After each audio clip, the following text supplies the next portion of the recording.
and also adopted by the whole, although in advance there was many discussion, but in the end people really liked it, and every day there are people stopping and passing by and having a little visit around this spot. And this is an image during winter time. Now I'm going to give the microphone to Arna. She's going to do the second part of this lecture. Thanks. So I'm going to show you a couple of projects that maybe at this point seem also a bit impossible, but we're working really hard on it to make them possible. So this is a project called Afterimage. It's on this area. It's in the north of Holland, city of Groningen. It's a really big area, 14 hectares big, and it was an old sugar factory. And because all the sugar production, the European Union decided to move it to South America, this one got closed down in 2008. And the municipality of Groningen actually made a radical decision to demolish this whole area, or almost everything. So it was a huge area that is now a field with concrete, and only there's one building and one chimney that is left over. And now the municipality for the next 15 years is thinking of new ideas to redevelop it. So they're going to redevelop it gradually. They're coming up with ideas that they're going to test out on this area. And eventually, after 15 years, it will become a residential area. And we all know that with new residential areas, they lack also a kind of identity. And that's really a pity, because especially for this area, with a lot of history, it is not necessary. So the municipality asked us to come up with an architectural intervention that tells us something about the history of this place, to also make it readable for people again.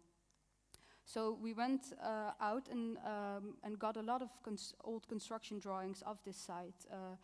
We always do a lot of cultural historical research, and we found out that there's a huge world filled with concrete foundation pillars under the surface, so under the ground. And we wanted to reveal that. So we took one silo of 40 meters in diameter, and we wanted to reveal this world of concrete pillars. So we we proposed a slope that goes down towards this concrete cathedral filled with pillars. And afterwards, the residential area will get developed. So increase the value before even the development starts. And it will function as a public space, so it can be used as a decor for theater, for art, for performances, music, or it can just function as a decor while you sit in the sun and out of the wind. Another project is New Amsterdam Park, Trusted Subcultures, and maybe it's not directly related to heritage, but it does tell us something about social cohesion, so that's why we wanted to show you this one. And it's a floating park on the water, and it consists of 30 barges. And those barges are the basic structure of the park, and the barges were used to transport all sorts of goods. But what is more important is what happens inside the barges and what we propose. So we actually start from out the concept of the stranger. And we want to give these spaces to subcultures. So not starting from people with different religions or ethnicities, but really people with shared interests and flexible patterns of behavior. And we want to combine them with social affordances. So for example, Ronald already explained it, a chair is an affordance to sit down, but a campfire is an affordance to gather around together and to warm up. And when you combine these two, we think we can make conditions for people to become trusted, familiar strangers. So this is a schematic way. So you here see different subcultures, and these are different social affordances. And by combining these, this is a big section of the floating park.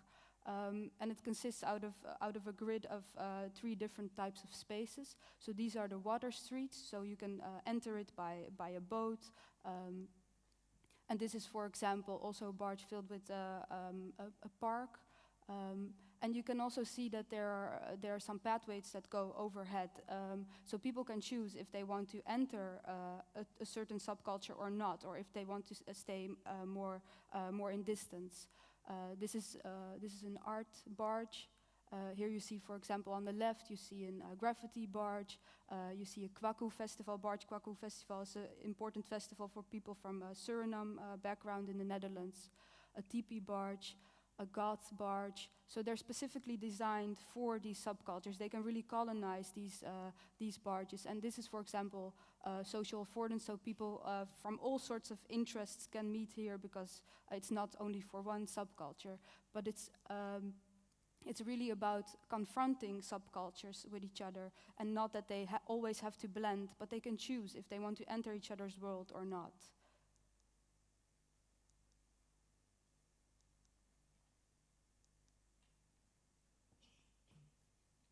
So then you get a really diverse world in the middle of the city. One project that we're also working on at the moment, and we don't have a lot of images for this project because it's really, we just got working on it, so it's not finished yet, but it's called Campus of Amsterdam.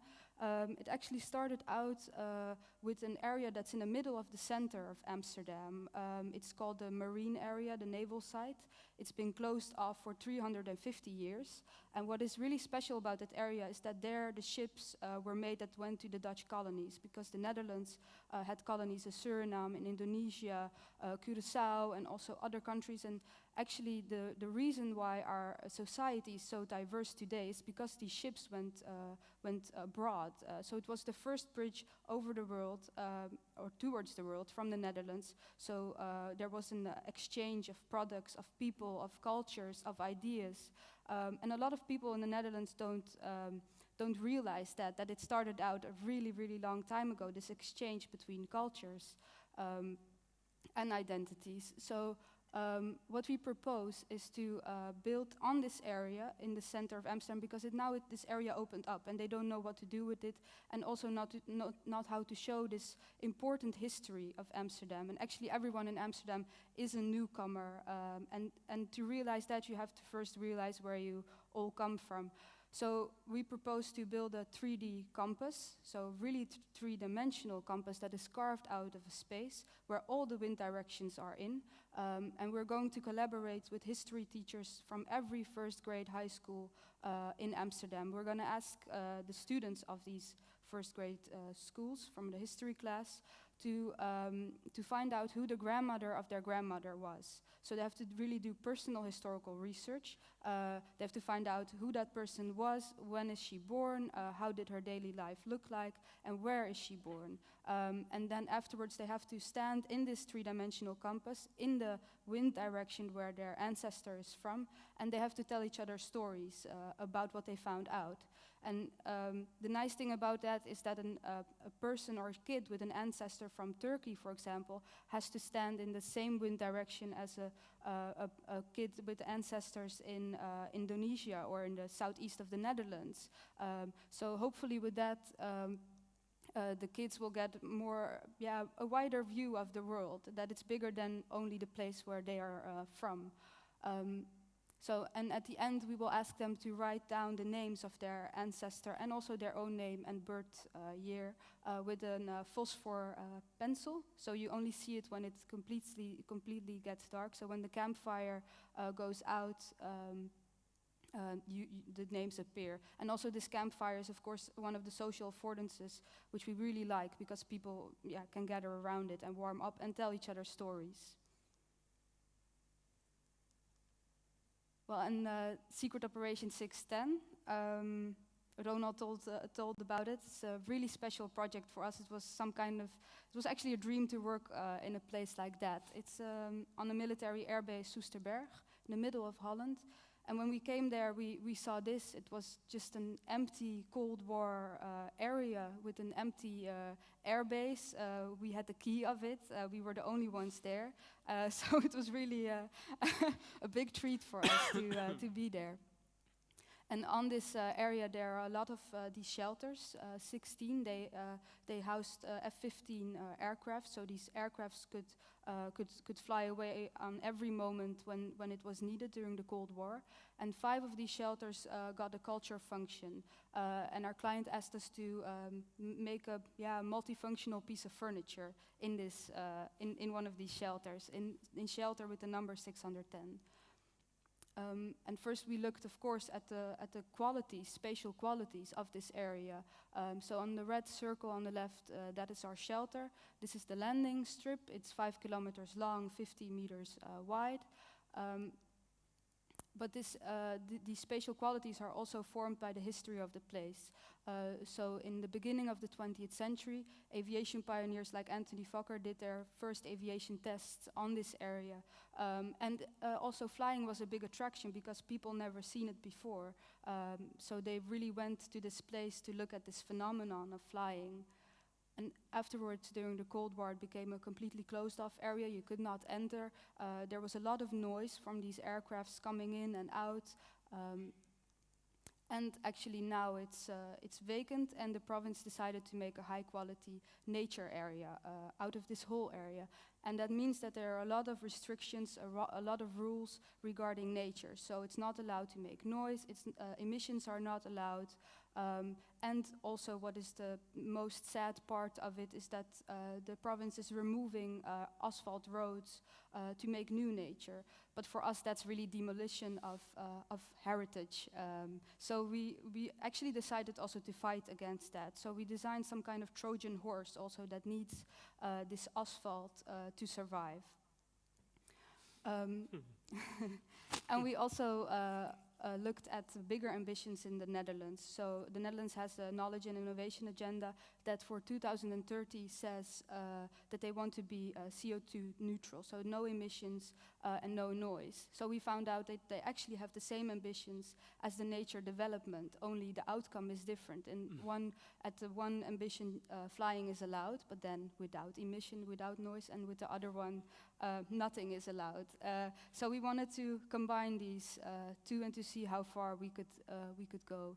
But this new flying of the 21st century, this ambition for 2030, it's also about testing. So a lot of universities, technical universities, companies are making new products that are really innovative and like, for example, planes that fly on sun panels, and a thing like this, like the flying car, but they all need testing space, so real testing space in real life, so not only wind turbines inside, but real testing place. And there, of course, we have a vacant landing strip, so the connection was easily made for us. So we started collaborating also with Technical University of Delft. And what is the funny thing is that this innovation is mostly also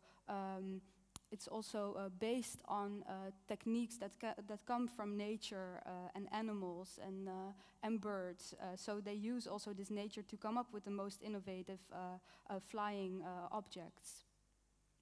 So we wanted to make, for these people that make these tests, for these companies and universities, we wanted to make some kind of base, a laboratory where they can do these tests in and where they can work out from, but also that they can move through this whole airbase, so they can move from the shelter towards the landing strip and all over around. So they also need the asphalt, of course.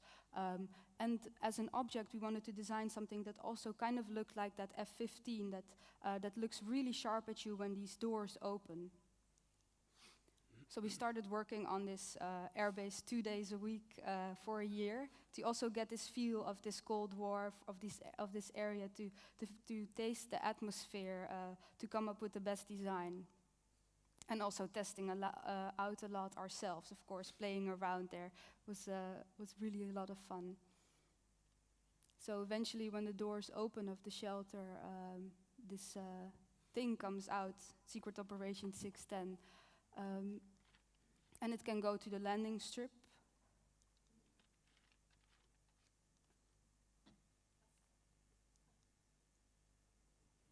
But it goes in a very slow pace, so it's 3 kilometers an hour that it moves. So it's a very slow movement on this airbase that is completely quiet now. And on the inside, it's a comfortable space where you have chairs, and so these chairs can flip over. The table can come electrically out of the ceiling, so it's some kind of spaceship also that can transform inside. So, and also you can climb up on these legs to the top. And also this, of course, had a lot of public attention, and people really wanted to see it. And in 2013, 2014, and still now, also we have a big testing phase where we invite different companies, or they call us to test this object and to use it, also to see what is the best use for it. So, for example, this is the Dutch Cultural Heritage Board that had their big meeting, directors' meeting, inside the object. They were the first group as well. Yeah.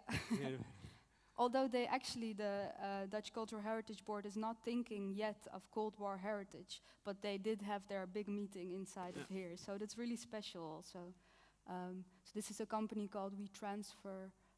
This was during a festival, architecture film festival. So really different companies come to use it. And this is the company that makes the flying car. They had a big workshop with a medical firm called Mellon Medical, and they wanted to have a big brainstorm. And because our thing is mobile, they came up with a mobile operation room. So also this inspires, again, new ideas and innovative ideas. I'm going to show you now a movie, so you can really get a feeling of the project.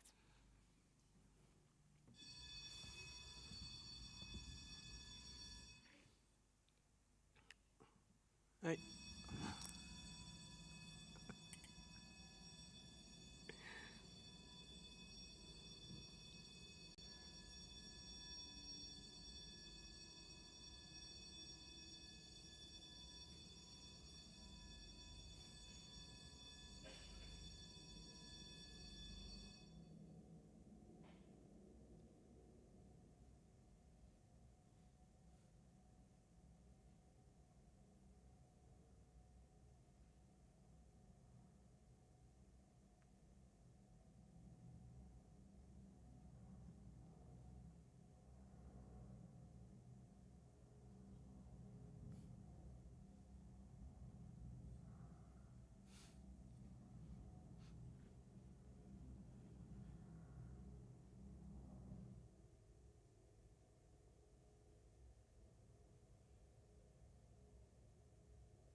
Thanks for your attention. Thank you for attention.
Thank you.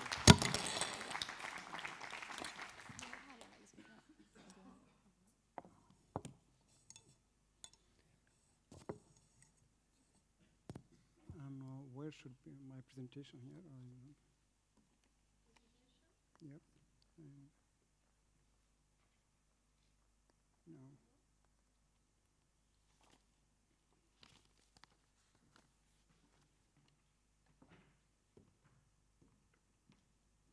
Position? No. Is it up here? I don't know exactly. No, it's not a movie, it's PowerPoint. It's PowerPoint.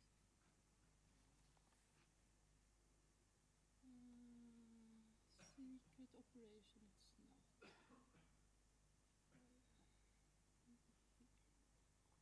That's just, is it that one? No, that's It's not that one. No. Emily, do we have the presentation? They said they had two presentations up here. And here is just one.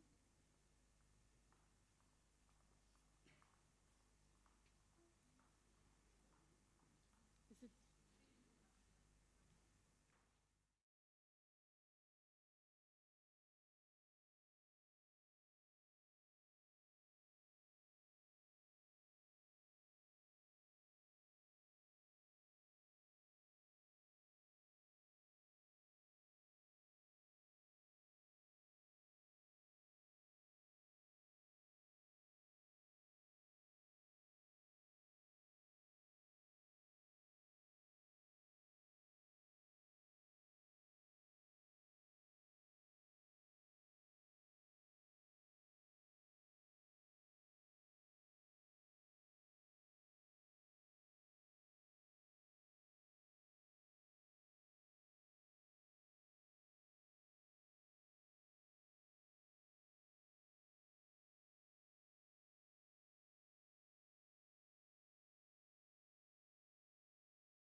So it gives us the freedom also to think in another way about architecture, because usually architecture is overloaded with program, of course, so, and with many restrictions. And it gives you also the possibility to think in a more free way about the program which is necessary on a certain kind of spot. Yeah. So yeah, this it is mostly a combination of different clients, but it's yeah, we prefer when we prefer it when there is kind of art commission involved with it, because yeah, it generates freedom as well. So, but also we do have had a lot of communication with cultural heritage, because all these projects, like the bunker, like the fort, like the last projects, they are always in one way or another way involved as well. So yeah, that's important as well, because we want to. You are also sometimes it's a governmental monument, so you have to deal also with with certain kind of restrictions. But mostly the program to come up with a new kind of proposal is free. Yeah, more or less. Yeah, because we start from research doing ourselves and then end up with a vision. Yeah, and mostly our clients don't know what the right question is or what their question is. So it's also an open question most of the time. So then we come up with the questions ourselves and the answers, and then the search for money begins. So it's not that we start with a fixed program, fixed budget. It's always really flexible. Yeah, and for example, the bunker we generated ourselves. So the budget also. So yeah, took a long time. How's it going? Is it finished? Yeah. No, we have a technical problem. We're calling Houston. We will solve it. Okay. I was really interested. Is this a movement among architects to really take on this kind of projects? I don't think so. You No. don't think so? No, You because- have to spread the word, and we as well. Yeah, It's really fascinating. yeah, it's fascinating, but it's also a lot of effort to be like this as a studio as well. It takes a lot of effort to survive, for example. You don't become rich of this work, and the projects are extremely affordable in the sense, so they're all kind of big projects mostly. So yeah, but in the end, when there is a good vision, that's where it all starts. It mostly ends up with, one way or another, with the money which is necessary to realize the projects. Yeah. Do we have another question, maybe? Can take this Yeah. around. Someone else who wants to have a question? May I have a question? Yeah. Firstly, you show the model on the chapel where you put an installation with a floor. Yeah. What was the materials and what is the technology you used to build this model? What is this? What was the material you used for this? It's so the first installation we showed in Venice with all the buildings, the empty vacant governmental buildings, they're all cut out of foam plates, and these foam plates we used for this other installation. Yeah. So it's really an inverted version of it's all the empty Interesting. spaces of the installation. Yes. Yeah, and for us it's always important to start with a long-term vision and then to try come up with concrete projects afterwards. So and that's also the reason why we believe to working on different scale levels. So to know what is going on a regional or national scale level or even global scale level, depending on the issue. For example, the social issue where Arno was talking about by the marine establishment, the Navy area. So you have to be really aware on different scale